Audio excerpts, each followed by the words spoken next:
Yeyishlik bo'lgan jusa tuxum qo'rmasini oilada tayyorlash usuli.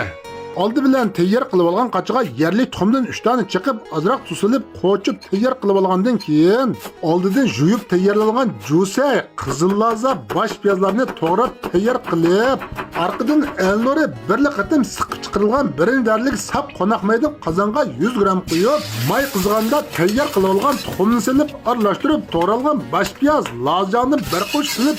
aralashtirib, bir oz qo'rib olgandan keyin tuzdan yarim qo'shiq Akmış, yiyeceğin, toğralgan kızıl lazın sep yana arlaştırıp, tayyor qilib olgan jusayn silib, bir az qo'rib, yani azroq suvga kraxmalchilayib, aralashtirib, qo'rimning ustiga tash qo'yib, aralashtirib, ta'min tanchab bo'lgandan keyin taxsiga usib tayyorlasak bo'ladi. Dapenci öğse, kebap, şorpa, qiyma xurishlarga ehtiyojli bo'lsangiz, yurak berib qo'shilib meni bilan aloqalashing.